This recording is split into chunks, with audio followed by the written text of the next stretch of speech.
우리 하나님께서 산부 예배에 나온 여러분들 모두에게 늘 감싸 주시기를 바랍니다.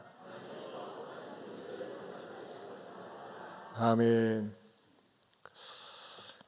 오늘은 사도행전 강의 230번째가 되겠습니다. 설교 제목이 넘어지고 일으켜주고입니다. 넘어졌다, 일으켜줬다는 내용이 본문에는 전혀 없습니다.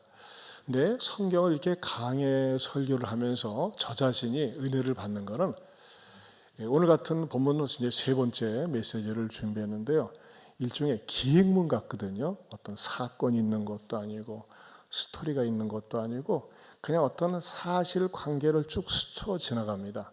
근데 성경을 이렇게 묵상하고 연구하다 보면 이 말씀이 다른 말씀들하고 이렇게 연결이 되어서 우리들에게 큰 메시지를 줍니다. 이번에도 제가 설교를 준비하면서 이 말씀 속에 이러한 영적인 금맥이 있구나 하는 것을 발견했는데, 하나님께서 은혜해 주시기를 바랍니다. 바나바는 어떤 인물이었습니까? 안디옥 교회가 세워질 당시에 바울과 함께 큰 부흥의 주역을 했었습니다. 그리고 그 안디옥 교회가 받은 은혜가 감사하니까 하나님 앞에 금식 기도하면서 선교사를 최초로 구브로는 역시 바나바의 고향이라고 그랬습니다. 그곳에 파송을 할 때 바나바와 사울을 같이 이렇게 파송을 합니다. 그리고 구브로에서 마침내 긴 여정 끝에 총독 서기오가 예수를 믿고 거기에 대적했던 엘루마를 꽉하게 물리친 다음에 그 다음 장면, 오늘 본문부터는 선교적 리더십이 사울에게서 바울로 완전히 옮겨지게 되고, 그 다음부터는 성경 사도행전에서 바나바라는 이름이 거의 등장하지 않습니다. 그리고 바나바는 뒤에서 숨어서 이렇게 봉사하는 것으로 굉장히 그는 고마워한다는 것입니다. 그런 의미에서 지난 시간에 말씀드린 것처럼 바나바는 숨어서 고마운 사람, 참 그런 사람이 바나바라고 말씀을 드렸죠. 그런데 오늘은 또 다른 방향에서 저 아픈 사건이 오늘 이 기행문과 같은 이 사건 속에 배어져 있다고 하는 것입니다. 그 사람이 누구이고 또 그 메시지를 통해서 주는 은혜가 무엇인지를 여러분에게 전하고자 합니다. 13절에 그 힌트가 나와 있습니다. 바울과 및 동행하는 사람들이 바보에서 배 타고 밤빌리아에 있는 버가에 이르니 요한은 그들에게서 떠나 예루살렘으로 돌아가고, 그다 줄을 치세요. 요한은 그들에게서 떠나 예루살렘으로 돌아가고 그랬어요. 자, 얼핏 쭉 읽으면요, 그냥 떠나가지고 예루살렘으로 돌아갔구나 이렇게만 보입니다. 그러나 이것은 굉장히 충격적인 사건이었습니다. 왜냐하면요, 이 사건이 단초가 되어서 앞으로 사도행전 강해를 가다 보면요, 그 사건이 드러나는데, 바나바와 바울이 크게 싸우고 헤어지는 그런 원인 제공을 하는 구절이 바로 오늘 본문이라고 하는 것입니다. 무엇 때문에 그러느냐? 요한은 그들에게서 떠났다 그랬어요. 여기서 떠나는 것은 그냥 잠시 어디를 방문했다가 떠나는 일상적인 것이 아니라 선교지에서 갑자기 중도하차한 겁니다. 선교지에 세 사람을 중심으로서 계는데 아무 말도 하지 않고 갑자기 사라져버린 거예요. 그러니 여러분, 얼마나 바나바와 바울 입장에서는 황당했겠어요. 왜냐하면 안디옥 교회에서 큰 대사명을 받아가지고 바나바와 바울이 출발했고, 거기다가 더군다나 이 요한은 수행원으로 공식적으로 임명을 해서 출발했었거든요. 근데 도중에 하차를 한 겁니다. 자, 이 사건은 무엇을 의미하며 또 이 사건을 통해서 우리들에게 주시는 영적인 교훈이 무엇인지 말씀드리겠습니다. 첫째는요, 이 요한은 왜 중도 하차했느냐? 기대감이 무너진 것에 상처를 받았다는 것입니다. 기대감이 무너졌다. 우리가 종종 어느 때 상처를 받습니까? 내가 어떤 사람에 대해서 굉장히 기대를 했었는데 뭐 기대도 종류가 있겠죠. 나에게 잘해줄 거를 기대했었는데, 또 그 사람이 잘 될 것을 기대했었는데, 잘 돼야지만이 되는데, 끝까지 성공해야지만이 되는데, 그 기대감이 무너질 때 상실감으로 인해서 상처를 받을 수 있다고 하는 것이죠. 무슨 말이냐면요, 요한이 구부로 전도여행에 수행자로 나섰다고 그랬습니다. 어디에 그 나와 있죠? 13장 5절에 보면 살라미에 이르러 하나님의 말씀을 전할세, 유대인의 회당에서 전할세, 요한을 뭐로 두었더라? 수행원으로 두었더라 그랬어요.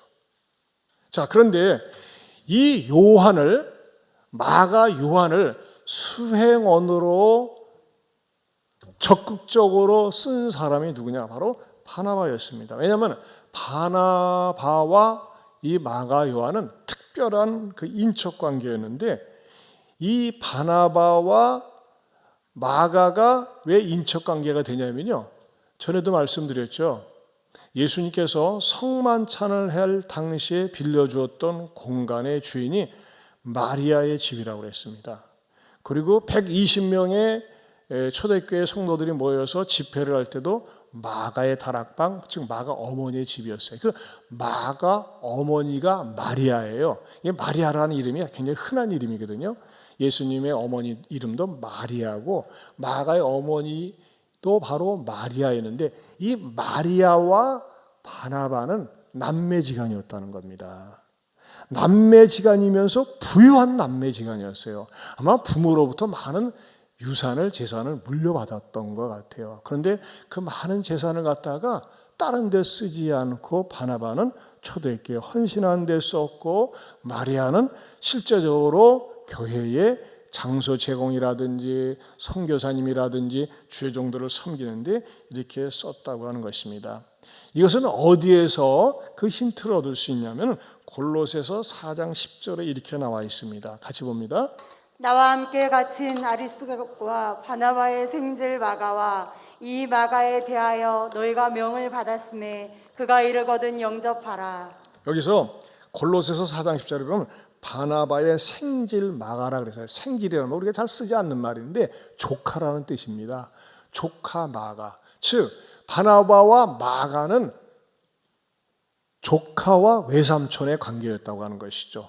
마가의 어머니 마리아하고 남매지간이기 때문에, 자, 이런데 말이죠, 이 바나바와 마리아가 굉장히 부유한 집안이었었는데 어떻게 해서 이게 바나바가 요한을 갖다가 등용을 해가지고서 그들이 첫 전도여행을 떠날 때 수행원으로 두었을까? 이것도 궁금하거든요. 사실 마가 요한은 예루살렘, 이스라엘의 예루살렘 성에서 살고 있었어요. 그런데 어떤 일이 일어납니까?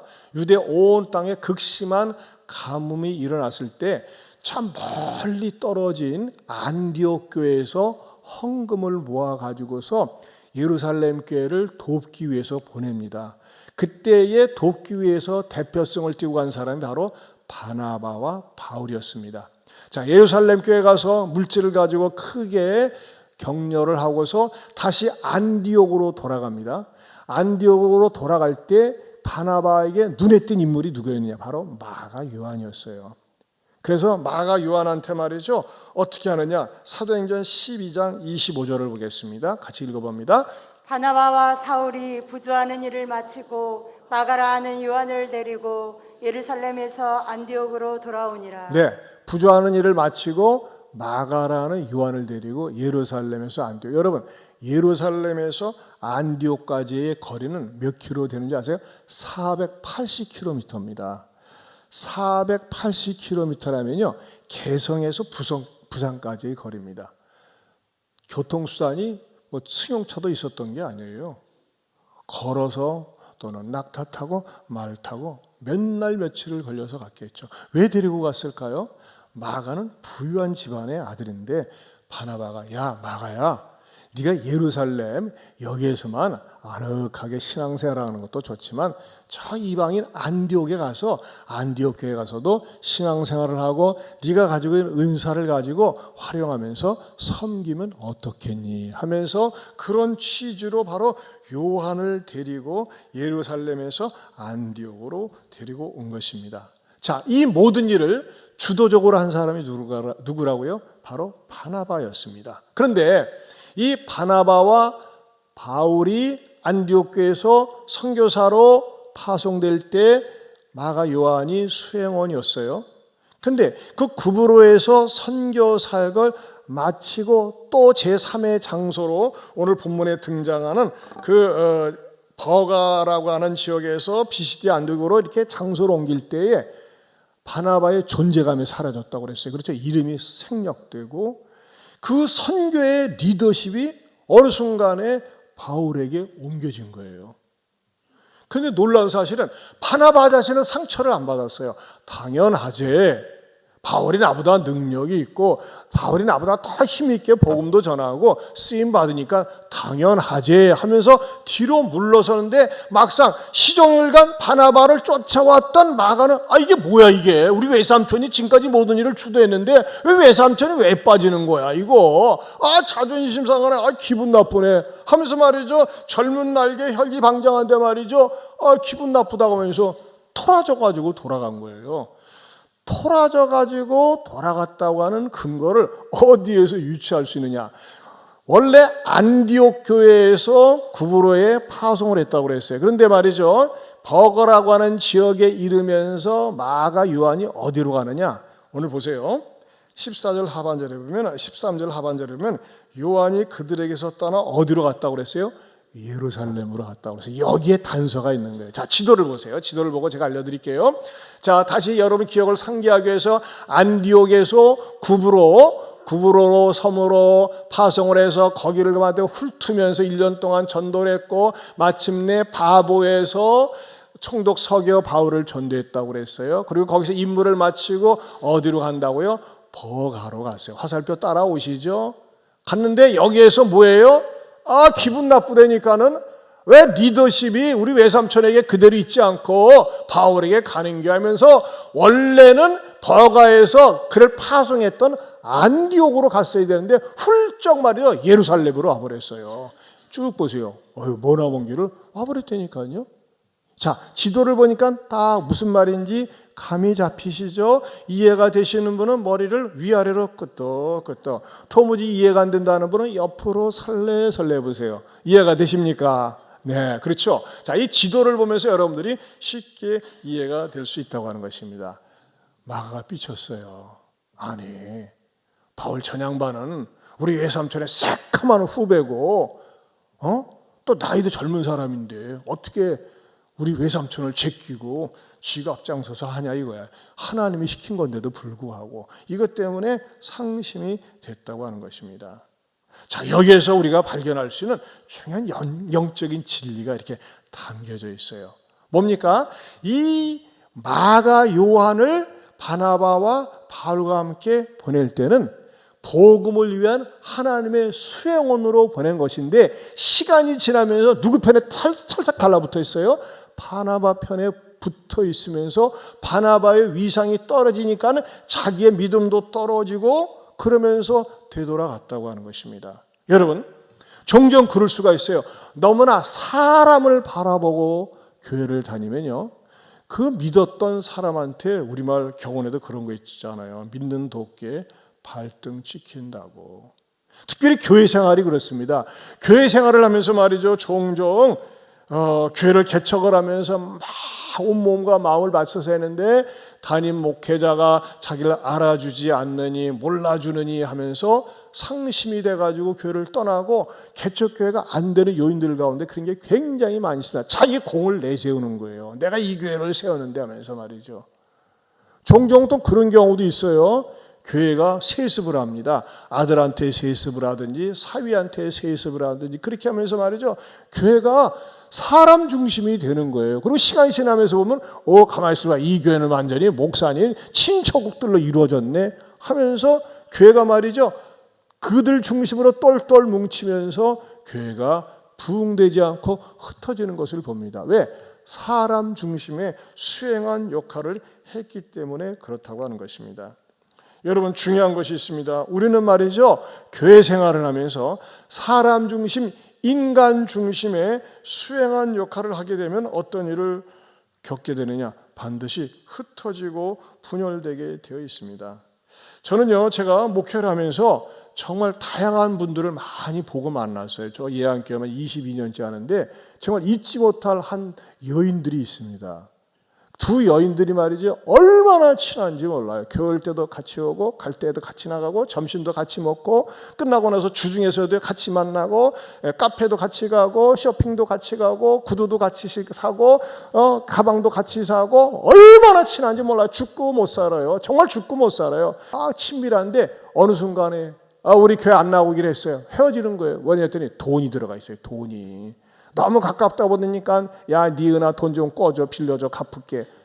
돈이 이제 사람이 거짓말한다고 안 하잖아요. 돈이 거짓말하면서 공중분해돼 버렸어요. 그들의 관계가요. 여러분, 당부합니다, 부탁합니다. 늘 말씀드리지만요, 항상 교회 사랑을 하면서 돈 문제에 있어서는 분명히 해야 됩니다. 늘 강조하죠. 나 돈 좀 500만 원만 빌려줘. 그럼 없다고 하면 거짓말 같거든요. 통장에 있거든요. 그럴 때는 어떻게 해야 된다고 그랬어요? 다 같이 시작. 잊어버렸네. 따라서 감당할 수 없습니다. 그게 뭐예요? 그 말의 뜻은 빌려주면 내가 시험 들겠다 이 말이에요. 근데 여러분, 경우에 따라서는 빌려줄 수 있어요. 어느 때요? 나는 안 받아도 좋다. 내 장부에다가 구제비로 처리해야겠다. 내 마음속에 구제해야 되겠다. 그럴 때는요, 빌려줘도 돼요. 그러나 나는 저거 꼭 받아야 돼. 없으면 안 되는데. 그럴 때는요, 그것 때문에 시험이 드는 거거든요. 빌려간 사람은 줄 날짜를 잊어버리는데 빌려준 사람 꼭 기억하고 있거든요. 때로는 돈이 거짓말하기 때문에 제때 못 줄 수도 있어요. 그럴 때는요, 못 갚아서 미안해. 그러나 꼭 갚을 거야. 이렇게 말을 해야 되는데 그 말도 안 하고 지나가면서 그 돈이 사람을 왼수로 만들다고요. 왼수로만 만들면 괜찮게요. 교회도 떠나요. 신앙도 떠나더라고요. 그래서 여러분, 돈 문제만은요, 분명하게 하고 투명하게 하고 믿는 사람에게 빌렸을 때는 반드시 먼저 갚아야 되고, 그렇다가 안 믿는 사람 건 떼먹어도 된다는 소리는 아닙니다. 갚아야 되고 정확해야 됩니다. 그래야지만이 서로가 실족하지 않습니다. 그러나 웬만하면 안 하는 것이 좋습니다. 그것이 그 관계를 아름답게 유지합니다. 다시 실습하겠습니다. 김 집사님, 나 500만 원만 빌려줘. 그렇죠. 저렇게 감당할 수 없습니다. 나 손짓까지 하라고는 안 했어요. 근데 아주 너무나 정확해요. 그냥 말로만 해도 돼. 감당할 수 없습니다. 참말로. 조금입니다. 그렇게 우리가 그런 것 때문에 시험이 들어요. 처음에 서운한 게 낫지 시간이 지나면서 그래서는 안 된다고 하는 것이죠. 여러분, 저는 적용으로 했지만은 요한은 뭐가 문제였어요? 처음에는 순수하게 두 선교사님을 잘 섬기라고 하는 수행원으로 보냈지만 치우친 사람의 수행원 노릇을 했다고 하는 것입니다. 그러나 여러분, 일꾼의 자세는 어떤 자세를 가져야 될까요? 따라서 합시다. 일꾼의 자세는 하나님의 수행원 되어야 합니다. 하나님의 수행원 되어야 합니다. 이게 무슨 말이냐면요, 물론 세상에서는 비서 수행원 노릇하죠. 한데 여러분, 교회 안에서는요, 사람에게만 붙어서 그 사람만 바라보다가 여러분, 나무와 숲의 관계랑 똑같은 거예요. 인간관계는 숲은 멀리서 보면 아름다워요. 그러나 가까이 가서 보면요, 벌레도 있고 막 잘 들어가지 못하고 그러지 않습니까? 인간관계도 그래요. 허물이 없는 사람이 없거든요.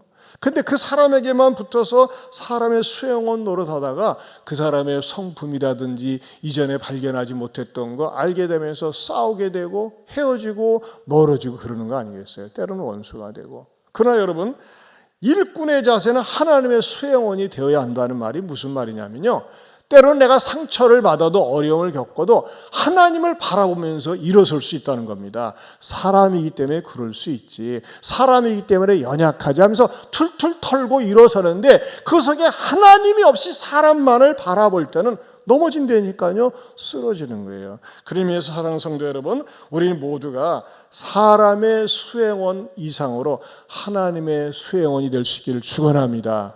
특별히 교회 안에서 말이죠. 우리가 아름다운 좋은 관계를 가져야 되는데 그리스도인들이 가져야 되는 행복한 지속적인 관계의 원칙이 무엇일까요? 오래도록 지속할 수 있는 행복한 지속적 관계 원칙. 그거는요, 상식이 있어야 돼요. 상식. 몰상식하거나 비상식적이어서는 안 된다고 하는 것이죠. 저는 이게 목사님들 가운데서도 종종 보는데 말이죠. 너무 가깝다고 그래가지고 막 부목사님들을 막 하대하고 말을 함부로 하고 그런 경우 있더라고요. 그냥 좋은 것 같지가 않아요. 상식. 그 다음에 예의가 있어야 돼요. 예의.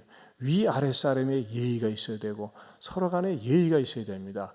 그리고 거기다가 뭐가 있어야 될까요? 신앙이 있어야 돼요. 신앙으로 존중해 줄 때에 최고의 아름다운 관계가 늘 유지된다고 하는 것입니다. 바라기는 우리 예 안의 모든 성도들도 서로 만날 때 몰상식하거나 비상식적인 것이 아니라 커먼센스, 상식이 있어요. 그리고 예의가 있어요. 배우지 못했어도 어른을 인정하고 가지지 못했어도 나이 많은 사람 존중해주고 이렇게 예의가 있어야 됩니다. 그리고 거기다가 신앙으로 위로해주고 격려해주고 기도해줄 때 아름다운 좋은 관계가 유지된다고 하는 것입니다. 자, 이렇게 첫 번째 말이죠. 이 요한이 예루살렘으로 훌쩍 간 게 뭐 때문에 그랬어요? 사람 때문에 그랬어요. 너무나 믿었던 사람. 아니 왜 우리 외삼촌 바나바는 저렇게 싱겁게 뒤로 물러서, 아니 저 바울은 말이죠, 새카만 후배인데 저렇게 앞장서서 해도 되는 거야? 라고 하는 것이 그 마음 한 구석에 있었다고 하는 거예요. 두 번째는 환경적인 요인인데 앞으로 닥칠 고생을 내다보며 돌아갔다는 거예요. 앞으로 닥칠 고생. 어머나, 지금 구브로에서 떠나서 저기 비시디 안디옥 가는데 갈 길이 구말리만 같은 겁니다. 벌컥 겁을 먹었어요. 여러분 오늘 성경에서 14절을 다시 한번 읽어봅니다. 같이 읽어보겠습니다. 시작. 그들은 버가에서 더 나아가 비시디아 안디옥에 이르러 안식일에 회당에 들어가 앉으니라. 자, 다시 한번 지도를 보여주세요. 지도를 보면요, 자, 구브로 바보에서 이렇게 떠나가지고 어디에 갔어요? 버가라는 그 도시로 갔어요. 항구 도시. 그 전체가 밤빌리아라고 하는 지역입니다. 그 밤빌리아에는 버가에 이르렀다고 그랬거든요. 근데 이들이 버가에 머물지 않고 어디를 향해서 가려고 하냐면 저 위에 비시디아 안디옥이에요. 여러분 안디옥 하면 여러분들이 기억해야 되는 게 첫 번째 안디옥이 있어요. 수리아 안디옥. 수리아 안디옥은요, 지금의 시리아 안디옥이에요. 여기에서 파송을 받은 거예요. 근데 다시 바울 일행이 가려고 하는 데는 비시디아 안디옥입니다. 여기는 현재 어디냐면 터키입니다. 근데 문제는 뭐냐면요, 버가에서 비시디아 안디옥까지 가는 거리가 자그마치 200km 이상입니다. 근데 그 200km 이상이 우크라이나 선교사님한테 물어봤어요. 우크라이나는 남한의 6배가 되는데 말이죠, 완전히 바다 같대요. 루마니아하고 국경선에만 산이 있지 전부 다 평지랍니다. 광활한 평지예요. 그거는 말이죠, 뭐 비교적 걷기 좋은 거 아니겠어요? 그러나 이 버가에서 피시디아 안디옥까지 가는 길은 말이죠, 소위 지금은 타우루스 산맥이라고 그래가지고 가파른 석회암 경사면으로 이루어졌어요. 제가 이것을 또 여러분의 이해를 돕기 위해서 찾았습니다. 한번 보실까요? 이런 산맥이에요. 와. 그러니 말이죠, 아찔한 거예요, 아찔한 거. 그 산 계곡, 길도 만들어지지 않은 저것을 갖다가 몇 킬로요? 200km를 걸어가야 된다는 거예요. 뱀도 나오고 거친 짐승도 나오고. 저런 데는 특별히 뭐가 있어요? 저런 데서는 사람이 무서워요. 떼강도들, 도적들. 그래서 사도 바울 있잖아요, 강도의 위험도 만났다고 그랬잖아요. 그런 위험들이 도사리고 있는 것입니다. 생각만 해도 아찔해요. 어머나 세상에, 어이구 저길 간대, 나는 못 가 하면서 도망간 거예요. 왜? 마가 요한은 고생을 안 해봤어요. 유약한 젊은이에요. 그러다 보니까 말이죠, 이런 환경적인 요인과 또 인간관계에 있어서 이 바울의 리더십이 이양된 것에 대한 잘 냈다 해가지고 속된 말로 하면 톡 깨버린 겁니다. 그런데 가만히 보니까요, 마가 요한이 부잣집 아들로 자라나기만 했지 그 어머니 치마폭에서 신앙생활을 한다고는 했지만 내 신앙이 없었고 내가 소유한 자기 중심의 신앙이 너무나 약했다고 하는 것입니다. 무엇을 보면 또 확인할 수 있냐면요, 이런 사건이 있었어요. 예수님께서 빌라도 법정에서 재판을 받고 골고다로 향해서 끌려가실 때 가만히 쫓아가가지고 어떻게 되는가 보자 구경하고 싶은 마음이 생겼어요. 근데 이때 당시에 인물이 바로 이 마가 요한이었거든요. 근데 이 친구가 어떻게 된 건지 말이죠, 옷을 입은 게 아니라 이게 혼이불을 쓰고 뻘거 벗고 그렇게 쫓아갔다고 그랬어요. 뻘거는 왜 벗었나 모르겠어요. 근데 말이죠, 로마 군병이 보니까 이상한 수상한 놈이 말이죠, 젠걸음으로 그 예수님의 십자가를 쫓아가거든. 그러니까 뒤에 쫓아가다가 야 이놈아 깨라, 눈 떠라, 너를 확 대니까 누가 자기를 잡고 있거든요. 어머나 해가지고 말이죠, 혼이를 벗어두고 도망치는데 그 장면이 마가복음 14장 51절에서 52절에 나와 있어요. 우리 같이 읽어봅니다. 한 청년이 벗은 몸에 배에 혼이불을 두르고 예수를 따라가다가 무리에게 잡힘에 배에 혼이불을 버리고 벗은 몸으로 도망하니라. 네, 벗은 몸으로 도망갔다 그랬어요. 최초의 스트립 쇼의 기원이 여기서부터 나옵니다. 한마디로 얘기해서 이 요한은요, 굉장히 유약한 젊은이였다. 어렵고 힘든 일을 맞이하며, 특별히 신앙적으로 힘든 고난을 맞이할 것 같으면 나는 그건 못해요 하면서 도망갔던 그런 젊은이였다고 하는 것입니다. 여러분, 우리가 신앙생활하면서 반드시 알아야 될 것이 있습니다. 치우쳐서는 안 된다는 것입니다. 종종 말이죠, 사람들이 예수 믿으면 복 받아요, 잘 돼요. 틀린 말 아닙니다. 성경에서도 사랑하는 자여 내 영혼이 잘된 같이 범사에 잘되고 강건하기를 원하노라. 얼마나 복된 삼박자 축복의 말씀입니다. 그러나 여러분, 여기에만 빠져 있게 되면은 어떤 오류를 범하게 되느냐, 소위 번영신학, 형통신학에만 빠진다는 겁니다. 여기에 빠지다가 어떤 어려움이 닥치면 어떻게 될까요? 아니 왜 하나님이 복 준다고 하면서, 왜 하나님이 형통하게 해준다고 하면서 왜 이런 일이 닥치는 거야 하면서 꼬꾸라질 수 있다고 하는 것이죠. 그러나 또 여러분, 이런 경우도 있어요. 예수 믿으면 모든 것을 포기해야 됩니다, 버려야 됩니다, 내려놔야 됩니다, 가난하게 살아야 됩니다, 고난을 당해야 됩니다, 이것만을 강조하는 그런 신학도 있어요. 그래서 예수 믿는 사람들이 부자 되는 것을 갖다가 늘 비판하는 사람이 있어요. 가난하게 살아야 된다고, 어렵게 살아야 된다고. 이런 신학을 무슨 신학이라고 그럴까요? 어둠의 신학이라고 합니다. 어두운 면만을 강조하는 거예요. 자, 저는 여러분에게 말씀드리고 싶은 게 뭐냐면 세 가지로 정리하고 싶어요. 형통신학의 문제는 뭐냐? 형통만을 강조할 때에 고난이 닥치면 꼬꾸라진다는 겁니다. 왜 나에게 이런 일이, 왜 나에게 이런 질병이, 왜 우리 집안에 사고가, 왜 나에게 이런 괴로움이 닥칩니까 하면서 말이죠, 고난 앞에 꼬꾸라지는 거예요. 그러나 어둠 신학에도 문제가 있어요. 고난 받도록 되어 있습니다. 하지만 이건 뭡니까? 고난 신학만, 어떤 데는 늘 고난만을 강조하는 데가 있어요. 그러나 이것은요, 사람이 부정적이 되고 소극적으로 삽니다. 아유, 내가 이렇게 가난하게 사는 거, 병들고 사는 거, 그냥 뭐 하나님이 뜻이지 하면서 말이죠, 늘 이런 것에 대해서 헤쳐나갈 의지도 없고 말이죠, 그냥 운명적으로 받아들여요. 그럼 어떠한 신앙이 건강한 거냐? 균형신학입니다. 균형신학. 그냥 제가 균형신학의 축복, 그건 제가 그냥 기도하면서 묵상하면서 만들어낸 말인데, 균형신학. 우리 학계에서는 균형신학이라는 말은 없습니다.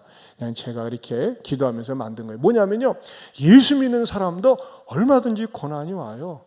예수 믿는 사람도 질병을 만날 수 있어요. 그러나 여러분, 우리는 어떤 신앙을 가져야 되느냐? 나에게 가난이, 나에게 질병이, 나에게 사고가, 어려움이 있지만 하나님, 내가 지금 당장 왜 고난을 당하는지, 어려움을 당하는지 잘 모르지만 분명한 거 하나는, 하나님은 사랑의 하나님이기 때문에 우리가 알거니와 하나님을 사랑하는 자, 그 뜻대로 부르심을 입은 자들에게는 모든 것이 합력하여 선을 이룰 줄로 믿습니다. 이것이 바로 균형신학이라고 하는 것입니다. 이런 신학을 저와 여러분들이 가질 수 있기를 주님의 이름으로 축원합니다. 다시 마가 요한으로 돌아가 보겠습니다. 저는 이 마가 요한이 심성이 착하면서도 유약한 것, 이것을 이렇게 적용하고 싶습니다. 여러분, 우리의 자녀들을 영적으로나 세상적으로 건강하고 실력 있는 자녀들로 키우기 위해서는 어떻게 될까요? 부모의 영향력이 지대하다는 것입니다. 최근에 말이죠, 좀 기분 나쁘지만 미국에서 아주 성장하는, 고속 성장한 교단이 있습니다. 몰몬교입니다. 몰몬교. 이단이거든요. 젊은 애들, 20대 애들이 늘 돌아다니잖아요. 1990년도에 이 몰몬교 신도수가 800만 명이었어요. 그런데 2020년도에 이 신도수가 1600만 명으로 2배나 훌쩍 뛰었습니다. 40년 만에 2배 이상의 성장을 기록했는데, 대부분 정통 기독교회가 말이죠, 좀 숫자가 감소세에 이른 데에 비해서 이 800만 명에서 1600만 명, 더군다나 인구도 감소하는 이런 환경 가운데서 크게 부흥했다고 하는 것은 정말 놀랄 만한 사건이라고 하는 것입니다. 그래서 말이죠, 이 몰몬교를 연구를 했어요. 도대체 이 몰몬교의 배경이 무엇인가? 거기는요, 가정 중심의 모임을 강조하고 그렇게 모인다고 하는 것입니다. 특별히 몰몬 교회는 말이죠, 유타주에 몰몬 교회가 있지 않습니까? 몰몬 교회는요, 제가 놀랐네요, 주일학교가 없어요. 뭐가 있느냐? 어른들과 통합해서 예배를 드린다는 겁니다. 애들과 같이 와서 예배를 드리고 같이 말씀을 듣고 또 분방 공부를 하고, 그리고 어른들을, 할아버지, 할머니, 어머니, 아버지를 서로 쳐다봐가면서 말씀을 들으면서 신앙 교육을 시키는데, 우리 엄마 아빠가 믿는 하나님, 할머니 할아버지가 믿는 하나님, 나도 믿어야지 하면서 자연스럽게 계승이 되고 발전이 되는 거예요. 이런 것 때문에 우리 한국교회에서도요, 주일학교 자체를 하지 않고 통합으로 드리는 그런 교회들도 있어요. 근데 그것이 장단점이 있겠죠. 그런데 저도 이것을 시도하려고 하는 게 뭡니까? 그게 바로 전토세라는 겁니다. 전가족 토요 새벽 기도에 우리 자녀들이 같이 나와서 어른들하고 예배를 드리고 밥 먹고 교제를 하는 거예요. 세상에, 어저께도요, 예배 마친 다음에 어떤 일가족이 예배를 앉아서 식사를 하는데 애 4밖에 안 돼요. 4밖에. 이야, 정말 보기가 좋더라고요. 아니, 아빠는 어디 갔어요? 오늘 출근했어요. 아니, 어떻게 데리고 왔어요? 그냥 데리고 왔어요. 애기들이 아직 어리거든요. 얼마나 보기가 좋고 아름다운지. 여러분, 이런 것들을요, 보여줘야 됩니다. 그리고 나눠야 됩니다. 교회는 젊은이들만 모이는 것이 아니라, 어른들만 모이는 것이 아니라, 어떤 전문 직종의 사람들만 모이는 것이 아니라 통합으로 모든 사람, 가난한 사람, 부유한 사람, 젊은 사람, 나이 든 사람, 어린아이, 어른 다 모일 수 있는 것이 바로 교회의 공동체가 되어야 합니다. 어저께도 제가 식사하고 나서 구석구석, 저는 이제 토요일이 너무 좋은 게 신방할 교회가 생기는 거예요. 밥 먹으러 다니면서 일일이 인사하고 얼마나 좋은지 모르겠어요. 근데 밥 먹고 나서 이렇게 쭉 도는데 우리 주차 안내 룸이 있어요. 그쪽에 불이 켜져 있어요. 웬일인가? 저는 항상 호기심이 많거든요. 그래서 딱 봤더니 세상에, 거기가 3세대가 모여 앉아가지고 말씀을 나누고 은혜를 나누더라고요. 보세요. 자, 제 옆에 우리 대학생 둘이 앉아 있는 거예요. 전부 전주에서 오시는 분들인데, 여러분, 전주가 멀지 않아요.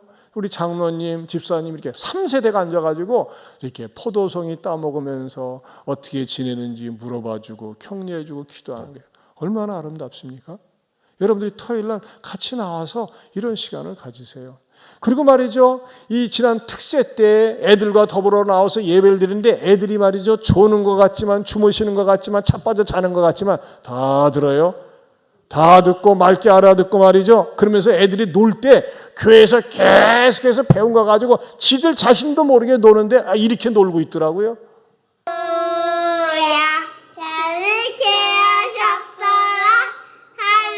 할렐루야. 자르게 하셨더라.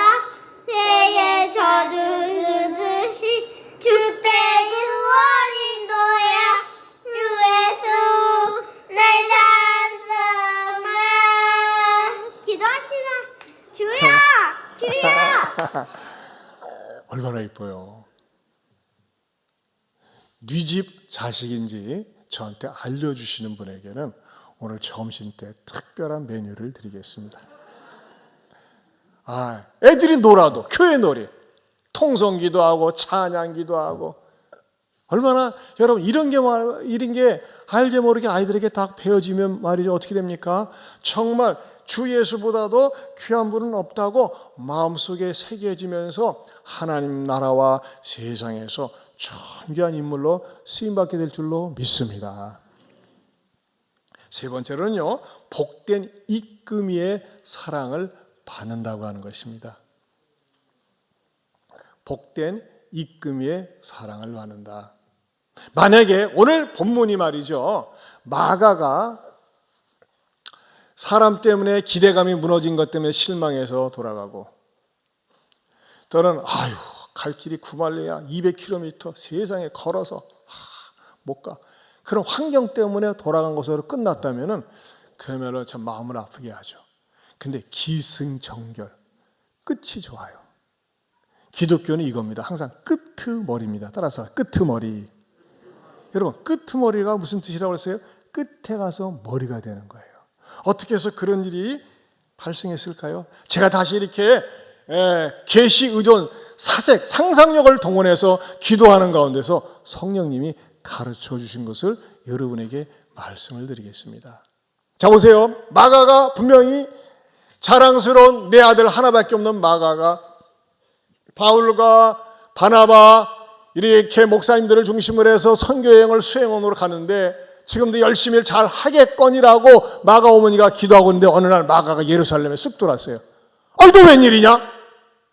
너 지금 저 선교활동하러 가야 돼 웬일이냐? 그게요. 이러고 저러고 해서 저러고 이러고 해서 왔어요. 아이고 못난 놈 저걸 어떻게 하나. 여러분 생각해 보세요. 마가의 어머니 마리아가 얼마나 마음이 아팠겠어요. 그리고 얼마나 미안했겠어요. 사실 마가는 어떤 역할을 했냐면 재무 담당을 했어요. 여러분 선교 가려면요 돈이 있어야 되거든요. 야, 네가 있잖아. 하나님이 주신 건 돈밖에 없으니까는 바울, 바나바 이렇게 선교여행 갈 적에 재정 지출을 네가 담당해라. 그러면 야, 그분들이 어떻게 먹고 지내고 그러냐? 돈은 다 던져주고 왔어요. 야, 이놈아, 그래도 그렇지. 네가 이렇게 와서 내가 나중에 우리 바울 선생님을 무슨 면목으로 보겠냐? 네 외삼촌은 어떻게 얼굴을 태하랴 이놈아 하면서 말이요. 마가의 어머니 마리아는 막 가슴을 졸이며 애타하고 있었습니다. 교회에서도 머리를 못 두는 거죠. 은따 왕따, 은근히 따돌림 받고 떨리고 사람들한테 손가락질을 받았겠죠. 그때에 기가 죽고 위축되어 있는데 누가 찾아온 거예요. 누가 찾아왔을까요? 베드로가 찾아왔어요. 베드로는 예루살렘 교회의 대사도 아닙니까? 예수님의 수제자 아닙니까? 마가야, 힘들지? 어렵지? 그래, 내가 얘기 들어서 다 알고 있어. 어떻게 하면 좋죠? 힘내. 다시 일어서야지. 제가 어떻게 얼굴을 들고요? 아니야, 나는 있잖아, 옛날에 너보다 더 했었어.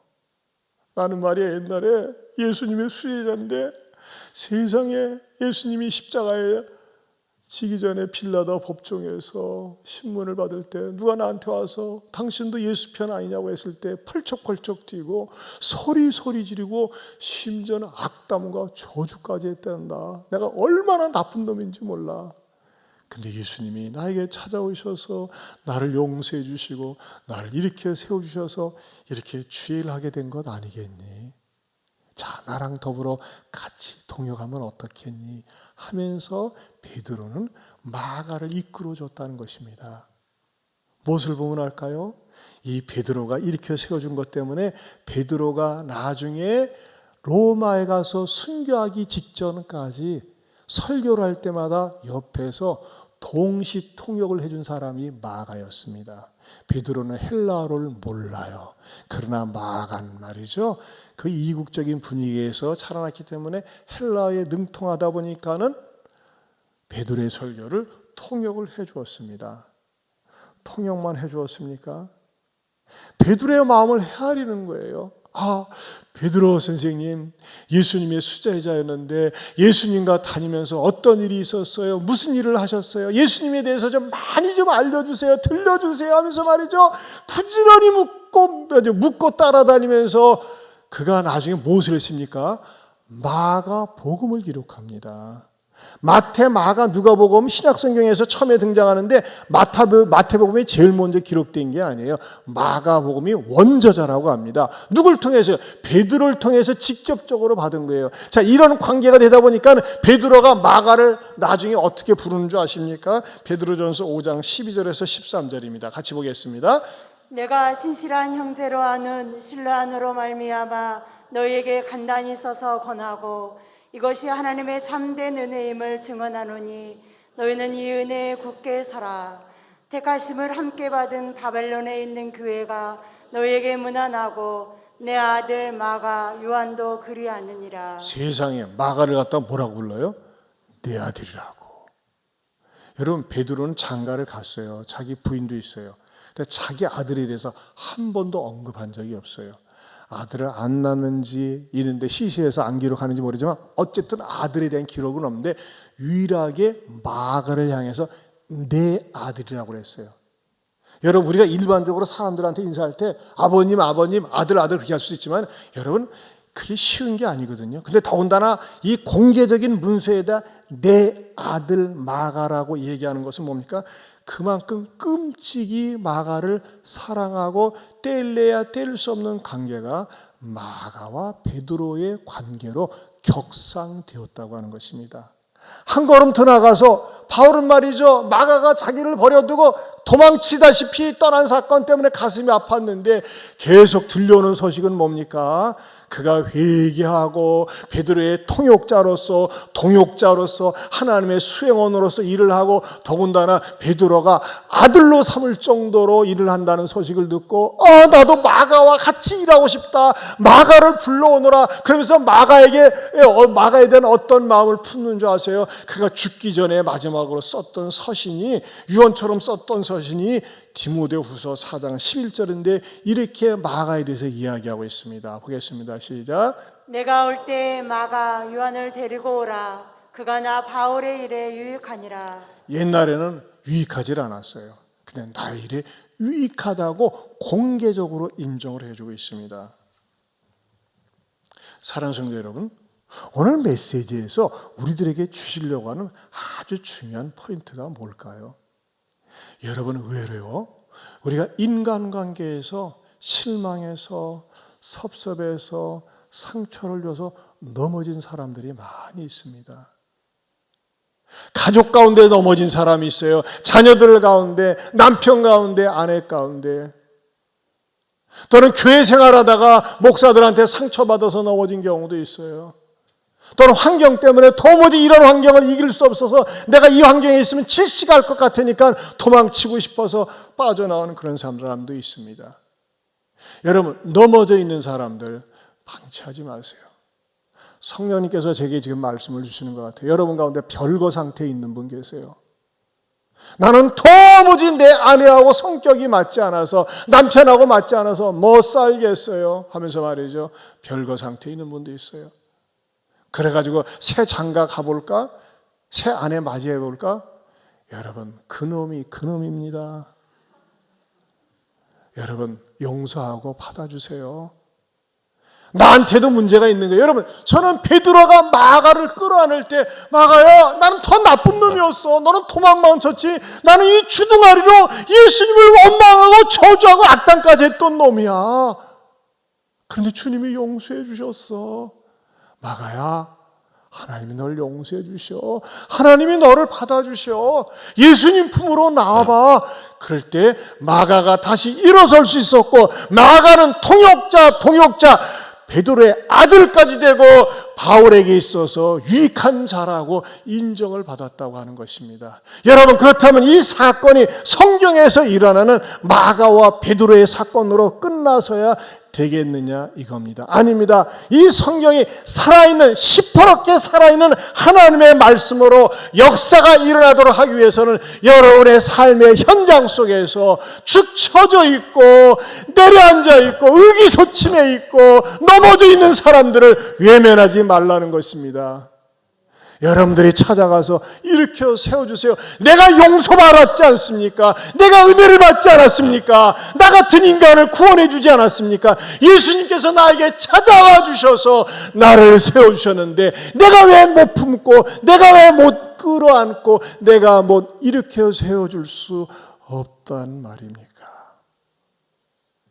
여러분, 직장에서도요, 일에 능률이 없고 모자라고 부족한 사람들은 욕하고 비난하고 저거 잘라야 되는데 그렇게 말하는 사람도 여러분들이 다가가서 끌어안아주고 일으켜주고 가르쳐준다면, 마가가 자기 아버지, 육신의 아버지 이름은 성경에 역시 없어요. 그러나 베드로를 아버지처럼 생각하는 것처럼 평생 잊지 못할 은인이 되지 않겠습니까?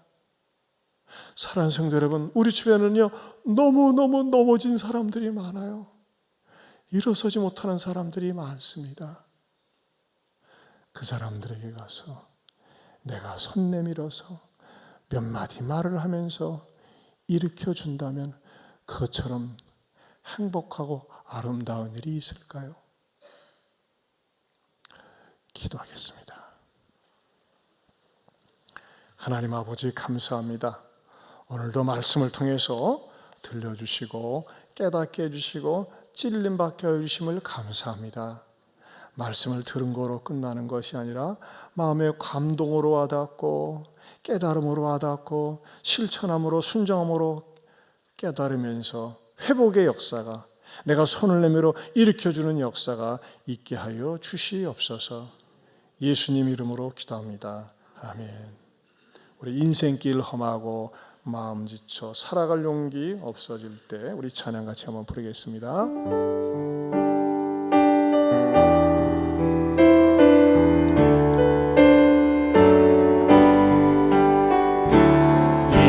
인생길 험하고 마음 지쳐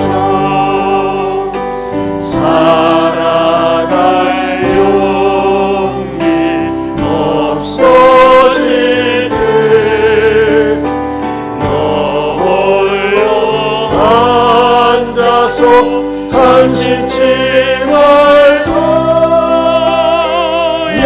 예수님 품으로 나오시오. 예수님은 나의 생명, 믿음, 소망, 사랑 되시니 십자가 보혈 자비의 손길로 상처 입은 너를 고치시니 평생의 모든 금 허물어줘. 세상의 친구 다 떠날 때 어둠에 앉아서 울지만 말고 예수님 품으로 나오시고 예수님은 나의 생명, 믿음, 소망, 사랑 되시니 십자가 보혈 자비의 손길로 상처 입은 너를 고치시니 어두운 밤 지나면 새가 오고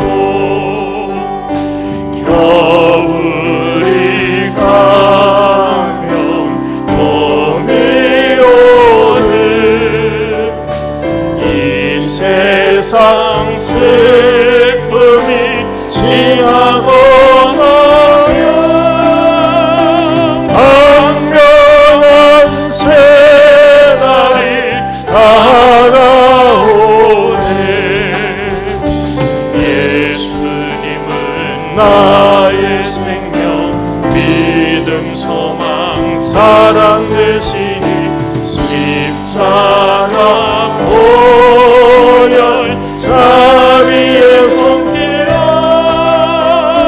상처 입은 너를 고치시니. 우리 시간에 같이 기도하기 원합니다. 가슴에 두 손을 얹고 손을 모으고 기도하십시다. 여러분 왜 아내는 교회를 그렇게 오래 다녔는데 남편이 말을 듣지 않을까요? 여러분 남편을 끊임없이 격려하세요. 위로하세요. 저 남편의 입에서 내 아내는 천사와 같아요. 예수님을 믿으니 저렇게 되나 봐요 하면서 끌려올 수 있도록 영적인 매력이 있어야 돼요. 여러분 자녀들이 왜 불순종합니까? 인내하면서 사랑하면서 일으켜 주세요. 정죄하지 마시고 공격하지 마시고. 또 여러분 직장 동료 가운데 부족한 사람이 있습니까? 좀 일으켜 세워주세요. 여러분의 아내나 여러분의 남편이나 여러분의 자녀나 여러분의 부모나 여러분 우리는 일으켜줘야 됩니다. 왜? 내가 먼저 주님으로부터 일으킴을 받았잖아요. 우리 시간에 같이 간절히 기도하기 원합니다. 부부가 앉았으면 같이 손을 좀 잡으시고 옆에 손을 잡으세요. 가족이 앉았으면 손을 잡아보세요. 서로 좀 축복을 하세요. 가정이 행복해야 돼요. 가정이 부부가 서로 소통이 돼야 돼요. 가족이 하나가 돼야 됩니다. 하나가 되지 않는 것은 신앙의 눈으로 바라보지 않기 때문입니다. 하나님 용서해 주세요. 우리 부부는 말로만 부부지 진정한 사랑이 없는 것 같아요. 용서해 주세요. 아내를 축복해 주시고 남편을 축복해 주시고 진정성 있게 해주시고 그리스도의 눈으로 바라보면서 살게 해달라고. 사람 때문에 넘어질 수 있어요. 환경 때문에 넘어질 수 있어요. 그러나 우리는 주님의 사랑으로 품어야 합니다. 일으켜 세워줘야 됩니다. 주님 오늘도 말씀을 주셨는데 나도 남을 일으켜 세우는 베드로처럼 마가에게 찾아가서 마가 나는 있잖아 너보다 더 큰 죄를 지었었어. 내 주님이 나를 품어주셨거든. 다시 힘내서 일하자. 그랬을 때 아들이 되고 동역자가 된 것처럼 내가 일으켜 세우는데 내가 격려하는데 나도 쓰임받기 원합니다. 여러분 혹시 여러분들 때문에 상처받은 가족 식구들 부모나 자녀나 아내나 남편이나 직장 동료들 있습니까? 용서를 구하세요.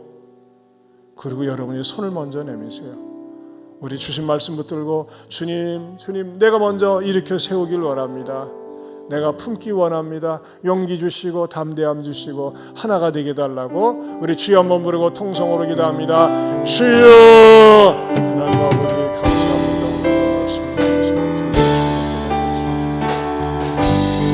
성령 하나님 아버지요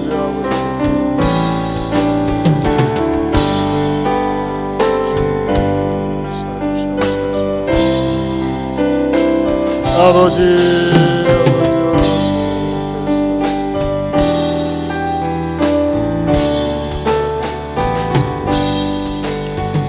하나님 아버지 감사합니다. 마가 요한은 기대감이 무너진 것 때문에 상처를 입어서 떠났고 환경을 도무지 이길 수 없을 것 같으니까 떠났습니다. 그러나 베드로가 찾아가서 일으켜 세워주고 이끌 역할을 하면서 오늘날 마가복음을 기록하고 위대한 주의 종으로 쓰임받았습니다. 주님 우리도 내 주변에 연약해서 부족해서 모자라서 주님 넘어져 있는 사람들에게 정죄하고 공격하기보다는 따스하게 품어주고 일으켜 세우는 데 쓰임받는 아름다운 이끌이들 되게 하여 주시옵소서. 이제는 우리 주 예수 그리스도의 은혜와 하나님 아버지의 변함이 없는 사랑과 성령님의 감화감동 교통하심의 은혜가 오늘 주신 말씀을 내 마음에 잘 새겨서 가정을 하나로 이루는데 직장을 하나로 이루는데 쓰임받겠노라고 다짐하는 모든 성도들 위해 영원토록 함께 있을지어다. 아멘.